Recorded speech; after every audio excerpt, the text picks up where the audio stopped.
বিয়েটা ছিল আমার এক দাদার 15 বছর আগের বিয়ের ভিডিও ক্যাসেটটি।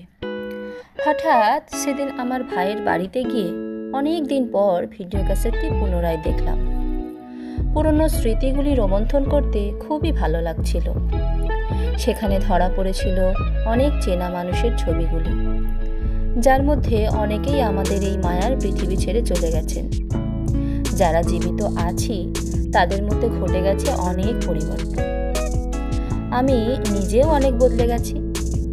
একসময় যে ছিল ছিপছিপে গড়নের সুন্দরী একটি মেয়ে, আজ সে অবহেলায়, অযত্ন, উপেক্ষা ও পরিস্থিতির চাপে নিজেকে একটা বস্তার মতো চেহারা বানিয়ে ফেলেছে।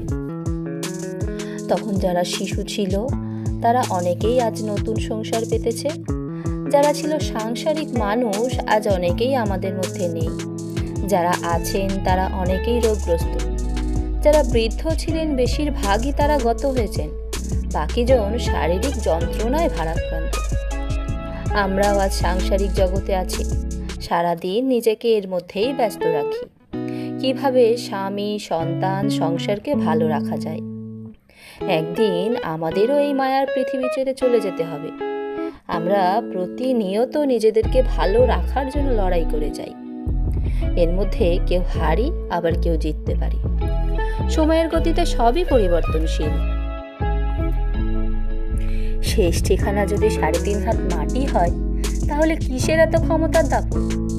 ভোর 5টায় যদি আপনার মৃত্যু হয়, সকাল 6টায় মাইকে জানিয়ে দেওয়া হবে, 8টায় শেষ গোসল করানো হবে, 9টায় আপনাকে নতুন কাপড়ে সাজানো হবে, জোহরের নামাজের পর আপনার আলিশান বাড়ি থেকে বের করে নিয়ে যাওয়া হবে, দুপুর 2টোর সময় আপনার জানাজা পড়ানো হবে, 2:30টায় আপনাকে কবরে নামানো হবে। সবাই মাটি দিয়ে যে যার বাড়ি চলে যাবে। কেউ আপনার জন্য দোয়া করবে, আবার কেউ করবে না। যে যার নিজের কাজে ব্যস্ত হয়ে যাবে।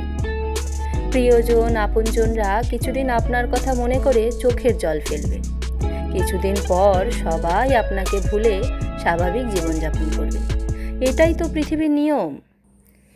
মৃত্যু আমাদের জীবনে কখন আসবে আমরা কেউই জানি না। সেই জন্য আমরা অহংকারী না হয়ে যতদিন পৃথিবীতে আছি